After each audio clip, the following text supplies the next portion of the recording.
आज तक रेडियो सुनता है सारा जहां।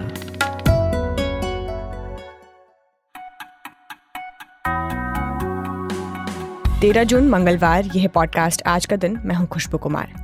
सूरजमुखी पर एमएसपी यानी न्यूनतम समर्थन मूल्य की मांग को लेकर हरियाणा के कुरुक्षेत्र में कल किसानों का आंदोलन तल्ख हो गया। हाईवे जाम करने पर उतर पड़े किसान क्या इस आंदोलन को देशव्यापी बना पाएंगे या राज्य ही में ये आंदोलन सिमट जाएगा? सबसे पहले आज पॉडकास्ट में इसी की बात करेंगे। यूनाइटेड नेशंस की संस्था यूनेस्को में अमेरिका की वापसी हो रही है। सबसे ज्यादा फंड देने वाले अमेरिका ने यूनेस्को से क्यों अपना हाथ पीछे खींच लिया था और अब ये वापसी मजबूरी है या किसी रणनीति का हिस्सा? इस पर भी बात होगी। और आखिर में बात पश्चिम बंगाल की। पंचायत चुनाव के ऐलान और फिर नामांकन की शुरुआत के बाद से ही राज्य में हिंसक खबरें आने लगी हैं। वहाँ की मेजर पॉलिटिकल पार्टीज के लिए क्या स्टेक पर है, ये समझेंगे। लेकिन अभी सुनते हैं 60 सेकंड्स हेडलाइंस सूरज कुमार से। शुक्रिया खुशबू। गुजरात की ओर बढ़ रहा तूफान बिपरजॉय, तटीय इलाके से 7,500 लोगों को किया गया शिफ्ट। मणिपुर में फिर भड़की हिंसा, 1 की मौत, 10 लोग घायल। राज्य में 15 जून तक इंटरनेट बंद। जम्मू कश्मीर के बांदीपोरा में लश्कर का एक आतंकवादी गिरफ्तार, 2 चाइनीज हैंड ग्रेनेड बरामद। मोदी सरकार का छठा रोजगार मेला आज, 70,000 लोगों को ज्वाइनिंग लेटर देंगे पीएम मोदी। भोपाल के सतपुड़ा भवन में लगी आग काबू में, सीआईएसएफ सेना की ली गई मदद। टीएमसी नेता का दावा, कोविन का डेटा हुआ लीक, सरकार ने कहा जांच करा रहे। एआईएडीएमके ने बीजेपी को गठबंधन तोड़ने का दिया अल्टीमेटम, तमिलनाडु अध्यक्ष के जयललिता पर दिए बयान से नाराज है पार्टी। ऑनलाइन धर्मांतरण केस के बाद गेमिंग एप्स का होगा रिव्यू, आईटी मिनिस्टर बोले ब्लूप्रिंट तैयार, सट्टेबाजी वाले ऑनलाइन गेम्स भी होंगे बंद। और फ्लोरिडा पहुंचे पूर्व अमेरिकी राष्ट्रपति डोनाल्ड ट्रंप, गोपनीय दस्तावेजों के मामले में आज होगी पेशी।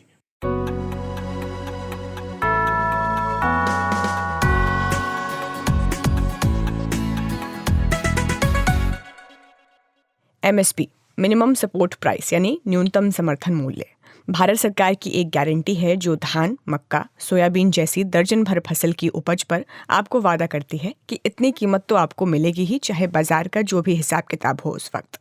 ध्यान रखिएगा, ये महज गारंटी है, कानूनी गारंटी नहीं कि आप इसको कोर्ट ऑफ लॉ में चुनौती देने लग जाएं। एमएसपी पर कानून की मांग पुरानी है। छोटे बड़े कई आंदोलन न सिर्फ एमएसपी के कानूनी हक के लिए बल्कि और कुछ फसलों के लिए एमएसपी के सवाल पर लामबंद रहे हैं। अब इसे लेकर नई पहलकदमी और आंदोलन हरियाणा के कुरुक्षेत्र में पनप रही है। यहाँ सूरजमुखी पर एमएसपी के लिए रार मची हुई है। हरियाणा सरकार का ये ऐलान था कि वो सूरजमुखी को भावांतर योजना के तहत खरीदेगी, जिसमें मार्केट रेट पर खरीद में हुए नुकसान की भरपाई सरकार करती है। मगर किसान एमएसपी पर खरीद की मांग कर रहे हैं। इसको लेकर सरकार से किसानों की बातचीत हुई है, लेकिन वो नाकाम रही। नतीजा, किसानों ने रैली, महापंचायत और जम्मू दिल्ली नेशनल हाईवे को जाम कर अपने आंदोलन में नई जान भरी है। कल किसानों ने बड़ी संख्या में न सिर्फ प्रदर्शन, सड़क जाम किया अपनी मांगों को लेकर, बल्कि किसान नेता गुरनाम चढ़ून्ही और दूसरे नेताओं की रिहाई पर भी किसान अड़े रहे। इस आंदोलन के दौरान इन नेताओं की गिरफ्तारी हुई थी। कल के घटनाक्रम क्या रहे, फिलहाल क्या स्थिति है कुरुक्षेत्र में, पूछा मैंने आज तक रेडियो रिपोर्टर आशुतोष मिश्रा से, जो कुरुक्षेत्र में ही मौजूद हैं। देखिए, सोमवार को जो घटनाक्रम घटा है कुरुक्षेत्र में, उसकी पटकथा जो है 6 जून को लिखी गई थी। ये समझना जरूरी है कि कुरुक्षेत्र, अंबाला, यमुनानगर का ये जो बेल्ट है, यहाँ सूरजमुखी की पैदावार अच्छी होने लगी है। और किसान सोचते हैं कि जब पहली फसल कट जाए तो धान की बिजाई के पहले जो समय होता है उसमें वो कोशिश करते हैं कि सूरजमुखी की फसल उगा करके बेच लें। इस पर सरकार 6400 की एमएसपी की घोषणा कर चुकी है, न्यूनतम समर्थन मूल्य। उसी की मांग को लेके, क्योंकि जब मंडी में लोग फसल ले गए तो किसानों का कहना है कि वहाँ कहीं 4000, कहीं 4500 का ही रेट हमें मिल रहा था, एमएसपी नहीं मिल रही थी। उसी मांग को लेकर के किसान प्रदर्शन कर रहे थे। सरकार ने कहा ठीक है, अगर एमएसपी नहीं है तो हम इस पर 1000 रुपए का भावांतर देंगे। उसके बाद भी 6400 रुपए तक कीमत नहीं पहुंच रही थी, किसानों का नुकसान हो रहा था। और एमएसपी की मांग को लेकर के गुरनाम चढ़ून्ही के नेतृत्व में कई किसान संगठन हरियाणा के कुरुक्षेत्र में शाहबाद इलाके के नेशनल हाईवे पर बैठ गए। कई घंटे बैठने के बाद पुलिस आई, वहां हटाया गया, झड़प हुई किसानों और पुलिस वालों के बीच में। और उसके बाद जो है गुरनाम चढ़ून्ही समेत उनके कई समर्थक, किसान नेता, कार्यकर्ता गिरफ्तार कर लिए गए। उनको जेल भी भेज भेज दिया गया। आज भी वो न्यायिक हिरासत में है। इसी घटना के विरोध में तब ये तय किया गया कि सोमवार को जो प्रोटेस्ट होना था, यानी कि 11 तारीख को, तब ये तय हुआ कि कुरुक्षेत्र में ही पीपली इलाके में एक महापंचायत बुलाई जाएगी और सोमवार को वही महापंचायत बुलाई गई। राकेश टिकैत उसमें आए थे, बजरंग पूनिया भी आए थे, उन्होंने भी किसानों को समर्थन दिया और वहाँ ये बात तय की गई कि सरकार पर अगर दबाव बनाना है तो सबसे पहली बात तो गुरनाम चढ़ूनी की रिहाई की मांग और दूसरा मुद्दा था कि एमएसपी की गारंटी है, यानी जो सूरजमुखी की फसल है उस पर सरकार ने एमएसपी का वादा किया था, वो मिलनी चाहिए। इन दो मांगों को लेकर के महापंचायत में फैसला हुआ कि अब हमें सरकार पर दबाव बनाना है तो रास्ता बंद करना होगा, दिल्ली से चंडीगढ़ के रास्ते को रोकना होगा। तो कुरुक्षेत्र में ही पीपली इलाके में ही जो राष्ट्रीय राजमार्ग है NH-44 कहा जाता है, GT करनाल, बहुत ही महत्वपूर्ण नेशनल हाईवे है ये, वहीं पर वो हाईवे पर अचानक सारे पूरी टोलियां लेकर के ट्रैक्टर ला करके वहाँ जमा हो गए और घंटों तक बैठे रहे। मान मनोबल की कोशिश, सरकार कह रही है कि देखिए बातचीत होगा, वो कह रहे हैं कि सरकार बुलाती तो है, आश्वासन देती है, पेपर पर हम तक कुछ नहीं पहुंचता। तो किसानों की जिद है कि देखिए जब तक मांगे नहीं मानी जाती तब तक ये धरना चलेगा। जी, और अब आगे इस आंदोलन का क्या भविष्य आपको दिखता है आशुतोष? क्या ये फार्म बिल्स को लेकर जो आंदोलन हुए थे उसकी तरह ही बड़ा रूप अख्तियार कर सकता है या फिर हरियाणा तक में ही ये फिलहाल सिमटता नजर आता है? देखिए अभी ये मुद्दा एमएसपी से जुड़ा है, लेकिन वो एमएसपी एक सीमित पॉकेट में, हरियाणा के 3-4 जिलों का ही मुद्दा है। खासकर सनफ्लावर जो सूरजमुखी की फसल हुई है बीज की, उसकी कीमत मांग रहे हैं वो। एमएसपी एक बड़ा कानून बने, एमएसपी गारंटी मिले, ये तो किसानों का बड़ा मुद्दा है और इसके लिए वो कह रहे हैं कि 2024 के चुनाव के पहले देशव्यापी आंदोलन करेंगे कि हर फसल पर एमएसपी मिले और इसकी गारंटी हो कि मंडियों में उसके नीचे कोई ना खरीद पाए। वो एक बड़ा मुद्दा बनाने की तैयारी है। लेकिन अभी जो सोमवार से शुरू हुआ कुरुक्षेत्र में, मुझे नहीं लगता कि मंगलवार से ज्यादा खींचेगा, क्योंकि अगर सरकार बातचीत करती है, किसान तैयार होते हैं तो हाईवे खाली हो जाएगा। इतने महत्वपूर्ण हाईवे को ये ब्लॉक नहीं करना चाहेंगे ज्यादा देर, तो सरकार बातचीत की कोशिश जरूर करे। अगर ऐसा नहीं हुआ तो हो सकता है 6 जून की तरह ही जबरन थोड़ा सा जोर जबरदस्ती या प्रशासन जो है दबाव जो बल प्रयोग करता है वो भी करे। लेकिन हाल अब ये आगे क्या होगा ये इस पर निर्भर करता है कि किसानों और सरकार के बीच में बातचीत क्या होती है। क्या ये आक्रामक होगा दिल्ली की तरह? नहीं, ये उस हद तक नहीं जाएगा, क्योंकि वहां पर तो कानूनों के मुताबिक बात थी कि कृषि कानून हटे,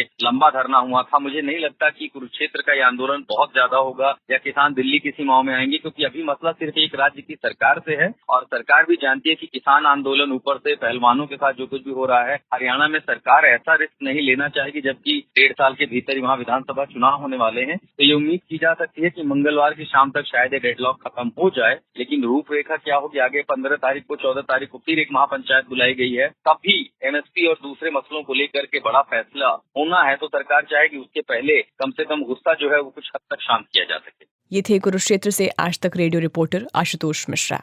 तो जहां आशुतोष है फिलहाल, वहां बेहतर इंटरनेट ना होने की वजह से आपको ऑडियो क्वालिटी में कुछ अंतर महसूस हुआ होगा, उसके लिए आप हमें माफ़ करिएगा।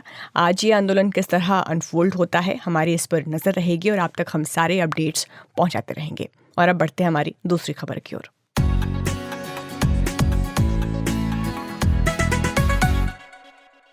फ्रांस की राजधानी पेरिस, यहाँ कल यूनेस्को का ऑडिटोरियम तालियों की गूंज से भर उठा। एक स्पेशल मीटिंग में यूनेस्को की डायरेक्टर ने अनाउंस किया कि अमेरिका फिर से उनके साथ जुड़ने जा रहा है। यूनेस्को यानी United Nations educational, scientific and cultural organisation एक ऐसा अंतर्राष्ट्रीय संस्थान है जो दुनिया भर में क्वालिटी एजुकेशन पहुंचाने के मकसद के साथ काम कर रहा है। इसके अलावा यूनेस्को का साइंस कल्चर पर भी काम है। दुनिया के कई ऐतिहासिक इमारतों के लिए भी यूनेस्को काम करता रहा है। अब सवाल है कि क्या इतने महत्वपूर्ण यूएन की ऑर्गेनाइजेशन में अमेरिका था ही नहीं? तो ये हमेशा से नहीं रहा है। 2011 तक यूनेस्को को जो भी फंड मिलता था उसमें 22% तो अकेले अमेरिका देता था। लेकिन फिर फिलिस्तीन को यूनेस्को ने अपना मेंबर बना लिया। इजराइल और अमेरिका नाराज़ हुए।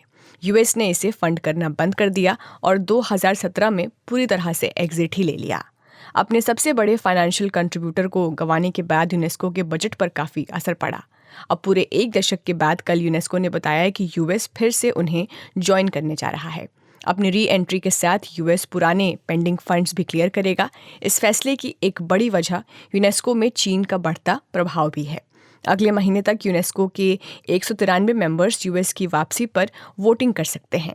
यूनेस्को में अमेरिका की वापसी इंटरनेशनल पॉलिटिक्स के लिहाज से क्यों अहम है और फैसले की टाइमिंग भी कुछ इशारा इस बारे में करती है क्या? ये समझने के लिए मैंने बात की सीनियर जर्नलिस्ट प्रकाश केरे से, जो अंतर्राष्ट्रीय खबरों को सीधी सादी ज़बान में समझाने में उस्ताद हैं। देखिए, सबसे बड़ी बात तो यह है कि हमें इसका स्वागत करना चाहिए कि अमेरिका फिर से यूनेस्को में वापस आ रहा है। लेकिन ये भी हमको ध्यान रखना चाहिए कि अमेरिका ये हरकत पहले भी कर चुका है। 1984 में जब रोनाल्ड रेगन वहां के राष्ट्रपति हुआ करते थे, तो उन्होंने विड्रॉ किया था और उसके बाद बहुत लंबे समय के बाद 2003 में अमेरिका ने ज्वाइन किया था। तो एक तो वो चीज है। दूसरी चीज जो मैं कह रहा हूँ कि क्यों सराहनीय है, क्यों इसका स्वागत होना चाहिए, उसका कारण ये है कि अमेरिका हमारी दुनिया का एक ताकतवर देश है, उसकी एक आर्थिक शक्ति है। और अभी जो विड्रॉल हुआ था 2013 में, उनका वोटिंग राइट लिया गया और 2011 से अमेरिका ने और इजराइल ने जो पैसे देने, फंडिंग देनी बंद की यूनेस्को की, उस समय वो यूनेस्को का जो खर्चा हुआ करता था उसका लगभग वो 22% दिया करते थे। अब देखिए क्या है, यूनेस्को के काम को अगर आप देखें, वैसे तो पॉपुलर ओपिनियन में हम लोग यही देखते हैं कि यूनेस्को ने ये हेरिटेज अनाउंस किया, इस मॉन्यूमेंट को मैनेज किया, ये किया, वो किया। लेकिन उसके अलावा भी बहुत सी चीजें ये लोग करते हैं। जागरूकता फैलाने के लिए करते हैं, पढ़ाई लिखाई के लिए करते हैं, बच्चों के लिए करते हैं। मतलब यूनेस्को का काम एक शानदार काम रहा है हमारे पिछले 70 साल का अगर आप इतिहास देखें तो निश्चित रूप से अमेरिका का आना। लेकिन जो खबरें आ रही हैं, जो बताया जा रहा है कि जो लॉजिक है वो ये है कि जिस तरीके से हमारी दुनिया टेक्नोलॉजिकली, खासकर डिजिटल टेक्नोलॉजी में एडवांस कर रही है और उसमें जो है चीन और कुछ और दूसरे देश जो है बढ़त ले रहे हैं, उसको देखते हुए, उसकी चिंता को देखते हुए ये फैसले लिए जा रहे हैं इस तरीके के। इसके साथ एक जियोपॉलिटिकल मसला भी है जिसको लोग अंडरलाइन नहीं कर रहे हैं। मैंने कई सारे नेशनल और इंटरनेशनल खबरें देखी और उनकी टिप्पणियां देखी।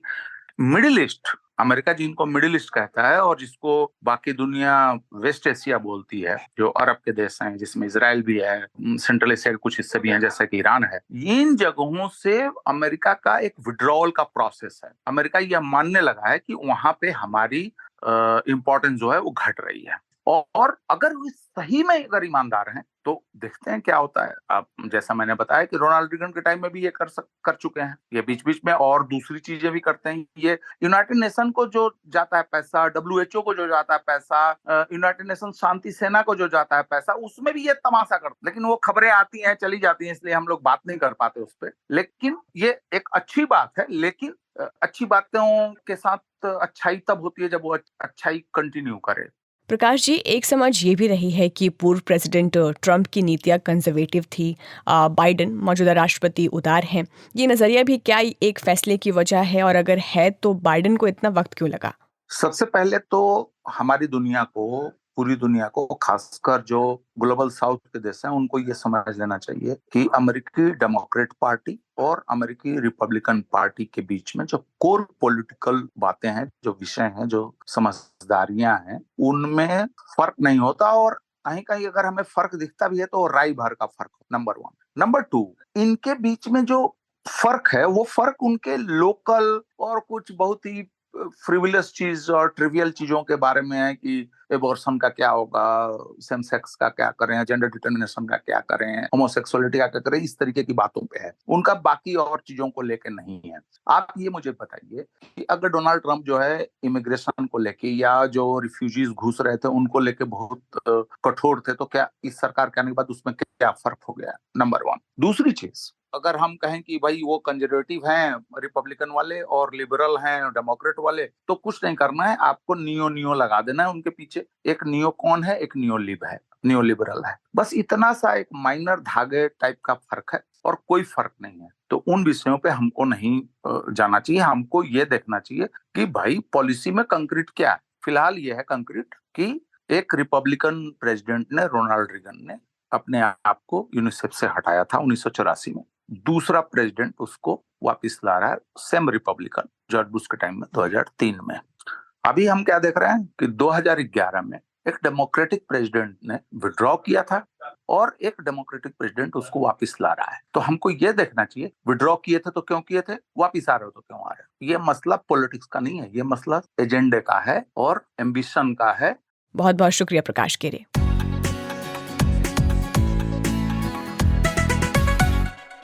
और अब आखिर में बात पश्चिम बंगाल की, जहां से हिंसा की खबरें आने लगी हैं। वजह, राज्य में 8 जुलाई को पंचायत चुनाव होना है और 9 जून से इसके लिए नामांकन भी शुरू हो गया है। 15 जून को नामांकन की आखिरी तारीख है। नामांकन के लिए जाते नेताओं कार्यकर्ताओं पर सोमवार को एक के बाद एक कई हमले हुए। ज्यादातर हमले विपक्षी नेताओं पर किए गए। दासपुर, काकद्वीप, रानीनगर, शक्तिनगर और बरशूल और मीना खान से कल झड़प की खबरें आती रहीं। एक दिन पुरानी बात है, मुर्शिदाबाद में कांग्रेस कार्यकर्ता की गोली मारकर हत्या कर दी गई। राज्य में विपक्ष के नेता और बीजेपी विधायक शुभेंदु अधिकारी ने राज्य में पुलिस बल को नाकाफी बताते हुए अर्धसैनिक बल तैनात करने की मांग की। उनका कहना है कि 42,000 पुलिस बल है राज्य में, 70,000 बूथ हैं और राज्य में एक दिन में चुनाव भी होना है, इसीलिए पैरामिलिट्री फोर्सेस की तैनाती जरूरी है। टीएमसी, जो वहां सरकार में है, उनके लिए पंचायत चुनाव में क्या दांव पर लगा हुआ है, वो किस तरह इस चुनाव को लड़ रहे हैं, पूछा मैंने कोलकाता में आज तक रेडियो के रिपोर्टर इंद्रजीत कुंडू से। देखिए, पंचायत चुनाव आप कह सकते हैं पश्चिम बंगाल में 2024 का जो लोकसभा चुनाव होने वाला है उसका एक सेमीफाइनल होने जा रहा है। तृणमूल कांग्रेस जो पिछले 10 साल से यहाँ पे सरकार में है, उनके खिलाफ कितनी एंटी इनकम्बेंसी है और 2021 में जिस तरह की बड़ी जीत तृणमूल को मिला है, उसके बाद हमने देखा है पिछले 2 साल में ऐसे बहुत सारे स्कैम्स है, जैसे एजुकेशन स्कैम हो गया, एसएससी स्कैम, पूर्वी एजुकेशन मिनिस्टर है पश्चिम बंगाल सरकार के पार्थो चैटर्जी, वो जेल में है। ऐसे बहुत सारे एमएलएज हैं जिनको अरेस्ट कर लिया गया है। तो इतने सारे स्कैम जो है, कोयला घोटाला या गाय तस्करी का जो केस चल रहा है सीबीआई और ईडी, इन सब से क्या कोई इनको जो विरोधी दल है उनको फायदा मिलने वाला है? क्या कितनी क्षति तृणमूल को पहुंचने वाली है? इन सब की स्पेशली ये जो करप्शन के एलिगेशन है वो इतने निचले स्तर तक लोगों को अफेक्ट करती है ग्रास रूट लेवल पे। और चूंकि पंचायत इलेक्शन ग्रास रूट में होने वाला है, त्रिस्तरीय पंचायत इलेक्शन है, 3 टायर पंचायत सिस्टम, तो उससे एक अंश तृणमूल को आने वाला है कि कितना नुकसान हुआ है करप्शन के इन एलिगेशन से। और तृणमूल भी कोशिश कर रही है उसको कहीं ना कहीं न्यूट्रलाइज किया जाए। यही कारण है कि अभिषेक बैनर्जी, जो ममता बनर्जी के बाद सेकंड इन कमांड है और पूरे तृणमूल की जो कमान अभी खुद अपने हाथ में लेने की कोशिश कर रहे हैं, वो पिछले 2 महीने से पूरे पश्चिम बंगाल की यात्रा वो निकाले हैं, तृणमूल का नवजोआर यात्रा जिसे कहा जा रहा है। और इसके जरिए कोशिश ये हो रही है कि जितनी भी करप्शन के एलिगेशन है उससे हुआ जो नुकसान है उसको कहीं ना कहीं भरपाई की जाए। इंद्रजीत, ऑपोजिशन खेमे में क्या चहल पहल है? बीजेपी, लेफ्ट पार्टीज और कांग्रेस ये कहाँ इस लड़ाई में खड़े हैं? बीजेपी की अगर बात करें तो 2021 के चुनाव में बीजेपी को 77 सीट्स मिले थे पश्चिम बंगाल के विधानसभा में, लेकिन वो अभी घटते हुए 70 हो गया है। तो 7 लोग छोड़ के चले गए हैं पार्टी और तृणमूल ज्वाइन कर चुके हैं। अब इस हालात में बीजेपी के लिए सबसे बड़ा जो चैलेंज है वो ये है कि जो 60,000 से ज्यादा ग्राम पंचायत सीट्स हैं उन पे अपना कैंडिडेट दे और अपना जो ग्रास रूट लेवल का जो उसकी जो मैकेनिज्म है, जो पार्टी का संगठन है, उसको कहीं ना कहीं एक बार टेस्ट करे और देखे कि पार्टी कितना मजबूत यहाँ पे है। क्योंकि कहा गया था कि बूथ स्तर तक बीजेपी को ले जाना है पार्टी को, और इसकी मुहिम भी कई सालों से चल रही है। लेकिन उसकी टेस्ट इस बार इस पंचायत चुनाव से होगा कि बीजेपी अगर प्रधान विरोधी दल है पश्चिम बंगाल में तो उसका ग्रास रूट लेवल इंफ्रास्ट्रक्चर और संगठन कितना मजबूत है। बाकी रहा कांग्रेस और सीपीएम का दो दल एक साथ एकजुट होके पंचायत चुनाव में भी लड़ रही है, जैसे उन्होंने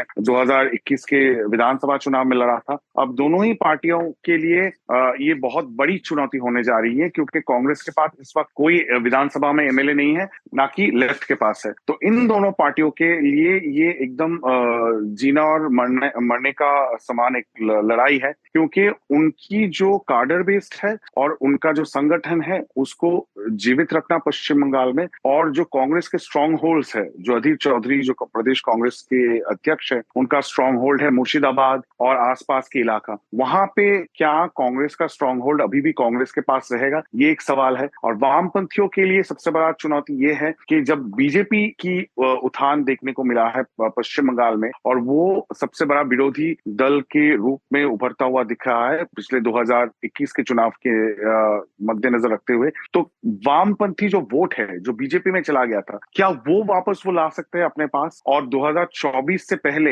ये उनके लिए भी एक ड्रेस रिहर्सल है कि पिछले 10 सालों में लोगों के जहन से मिट गया था वामपंथा, और वामपंथी दलों की जो ओवरऑल सपोर्ट बेस है वो इतनी घट चुकी है। क्या वो अपने आप को रिवाइव कर पाएंगे, ये देखना उन लोगों के लिए भी बहुत महत्वपूर्ण है। तो इन चारों पार्टियों के लिए 2023 का ये पंचायत चुनाव आप कह सकते हैं 2024 से पहले एक सेमीफाइनल की तरह दिखा जा रहा है।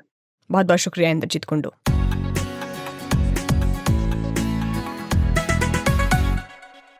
और अब वक्त हो गया हमारे अखबार सेगमेंट का। मेरे साथ सूरज कुमार भी जुड़ गए हैं। तो गुड मॉर्निंग सूरज, बताइए सबसे पहले देश के अखबारों का हाल।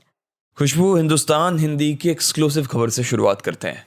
आतंकी सूची में लॉरेंस बिश्नोई और काला जठेड़ी का नाम शामिल कर लिया गया है, क्योंकि एनआईए ने बिश्नोई के खिलाफ 2 अलग अलग मुकदमे में आरोप पत्र दाखिल कर दिए हैं, जबकि दूसरे मामले में लॉरेंस बिश्नोई का संबंध विदेश में बैठे आतंकी समूह के साथ है और इसी कारण वो जेल में भी है। इसके अलावा ये भी बताया गया कि युवाओं को अपने गैंग में भर्ती कर रहा था, उन्हें हथियार दे रहा था, फिरौती जैसे काम में लॉरेंस बिश्नोई उन्हें शामिल कर रहा था। तो ये एक्सक्लूसिव खबर जो हिंदुस्तान अखबार में देख रहा था। इसके अलावा पायनियर अखबार की जो लीड स्टोरी है वो दिल्ली के बाइक टैक्सी चालकों के लिए है जिनकी जो गाड़ी है वो ओला, उबर या फिर रैपिडो के तहत रजिस्टर्ड नहीं है। दिल्ली सरकार एक नई ट्रैफिक पॉलिसी लेकर आई है और उसके तहत जो भी इस तरह की गाड़ियां हैं वो दिल्ली में नहीं चल सकेंगी। और इस पर दिल्ली हाई कोर्ट का ये कहना था कि जब तक फाइनल ड्राफ्ट नहीं आता दिल्ली सरकार की तरफ से तब तक जो बाइक टैक्सी है वो चल सकती है दिल्ली में। लेकिन कल सुप्रीम कोर्ट ने दिल्ली हाई कोर्ट के इस फैसले पर रोक लगा दी।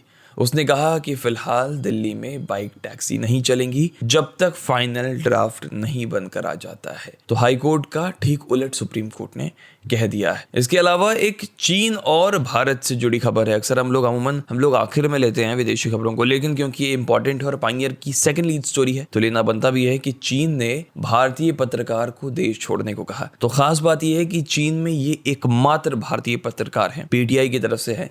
इन्हें कहा गया है कि जून के अंत तक देश से रवाना हो जाएं। हिंदुस्तान टाइम्स की जो स्टोरी मैं देख रहा था पहले पन्ने पर वो ये है कि कोविन से जो एप्लीकेशन था जिससे हम लोग वैक्सीन रजिस्ट्रेशन करवा रहे थे उससे डेटा ब्रीच की खबरें आ रही हैं। हालांकि सरकार ने कहा है कि ऐसा कुछ भी नहीं है। एक बार पहले हो रखा था जिसमें जो डेटा ब्रीच की खबरें आई थी, लेकिन उसके बाद सरकार ने बोला कि उसने डेटा की जो सिक्योरिटी वाला मसला है उसको टाइट किया और अब ऐसा नहीं हो सकता, क्योंकि टेलीग्राम पर कुछ डेटा हैं जो कोविन ऐप से जुड़े हुए वो घूम रहे हैं और ये दावा किया जा रहा है कि ये कोविन के ही डेटा हैं जो लीक हो गए हैं।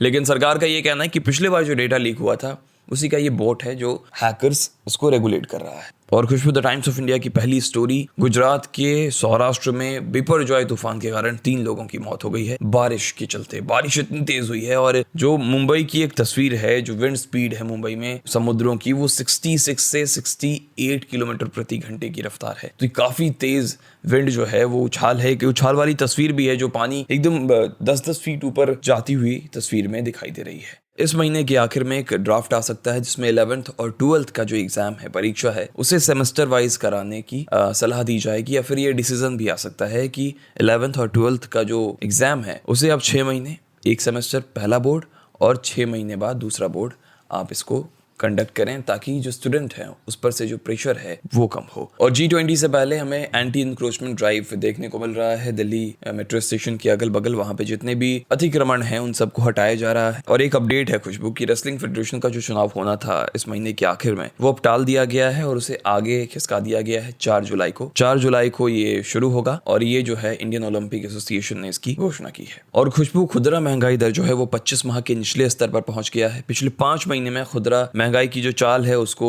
हिंदुस्तान अखबार ने ट्रैक किया है। जैसे जनवरी फरवरी में ये 6% से ज्यादा था, फिर मार्च में 5% से ज्यादा, फिर अप्रैल में 4.5% से ज्यादा और अब जो मई में है वो 4.25% हो गया है। तो खुदरा महंगाई दर लगातार गिर रही है। और बालासोर हादसे को लेकर अपडेट यह है कि जांच के दायरे में 5 रेलवे अफसर आ गए हैं और सीबीआई उनसे अब पूछताछ कर रही है। और जो लोग भी फ़्लाइट से ट्रैवल करते हैं, अगर वो दिल्ली से मुंबई जाना चाहते हैं और 24 घंटे पहले वो एडवांस बुकिंग करते हैं तो उन्हें कीमत चुकानी पड़ेगी 14,000 रुपये, अभी फ़िलहाल की जो रेट है।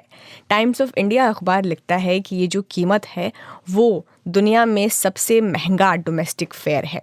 माना दिल्ली से मुंबई जो है वो बिजिएस्ट रूट है, लेकिन अखबार ये लिखता है कि अगर आप कोई और देशों के बिजिएस्ट रूट पकड़े, चाहे वो UK, US, Australia, China, south Korea, south Africa का हो, तो आपको लास्ट मिनट पर वो कम प्राइस में टिकट आप बुक कर पाएंगे। और यहाँ पर 14,000 जो है वो अकेले कीमत है। 24 घंटे पहले का तो ये हाल है। और टाइम्स ऑफ इंडिया ये भी लिखता है कि 41% स्पाइक जो है वो इंडिया के डोमेस्टिक एयरफेयर में आया है। जी खुशबू, और विदेशी खबरों पे आए तो बीबीसी पर खबर है कि इंडियन हाई कमीशन पर हमला करने वालों की जो तलाश है वो तेज हो गई है। और ये खबर ब्रिटेन से है। एनआईए ने 2 घंटे के वीडियो फुटेज जारी किए हैं और लोगों से मदद ली जा रही है इसकी पहचान में, क्योंकि 19 मार्च को लंदन में खालिस्तानी समर्थकों ने इंडियन हाई कमीशन पर हमला किया था, वहां से तिरंगा को हटाया भी था। और एक रिपोर्ट है जो वॉशिंगटन पोस्ट में है कि भारत से ज़्यादा तेज़ी से एटमी हथियार चीन और पाकिस्तान बना रहे हैं। दुनिया में 12,512 न्यूक्लियर वेपन है और दुनिया अब सबसे खतरनाक दौर की ओर जा रहा है, क्योंकि पिछले कुछ सालों में चीन ने अपनी हथियार के जखीरे में 60 और पाकिस्तान ने 5 परमाणु हथियार जोड़े हैं, जबकि भारत ने 4 नए परमाणु हथियार को डेवलप किया है। और इस रिपोर्ट के मुताबिक सिर्फ एशिया ही नहीं बल्कि पूरी दुनिया में ऑपरेशनल परमाणु हथियार का जखीरा लगातार बढ़ता जा रहा है। वॉशिंगटन पोस्ट ने डाला है कि रूस के पास सबसे ज्यादा परमाणु हथियार है, फिर चीन आता है, फिर फ्रांस आता है, ब्रिटेन आता है, फिर पाकिस्तान आता है, फिर भारत आता है, उसके बाद इजराइल है और फिर नॉर्थ कोरिया है। ये जनवरी 2023 तक का आंकड़ा है। और अब 13 जून का इतिहास जान लेते हैं। 13 जून 1997 को दिल्ली के उपहार सिनेमा हॉल में आग लगने से 59 लोगों की जान चली गई थी और ये सभी लोग उस वक्त सिनेमा हॉल में उसी दिन रिलीज हुई बॉर्डर फिल्म देख रहे थे। आज के दिन साल 1971 में न्यूयॉर्क टाइम्स ने पेंटागन पेपर्स को पहली बार पब्लिश किया था और इसने आगे चलकर अमेरिका की राजनीति में भूचाल ला दिया था। और 2005 में यौन शोषण के आरोपों से मशहूर पॉप सिंगर माइकल जैक्सन बरी हुए थे। तो फिलहाल आज के दिन में इतना ही। कल आपसे फिर मुलाकात होगी। इस पॉडकास्ट को प्रोड्यूस किया है शुभम तिवारी ने। साउंड मिक्सिंग का जिम्मा था नितिन रावत के पास। खुशबू कुमार के साथ थे आप। नमस्कार।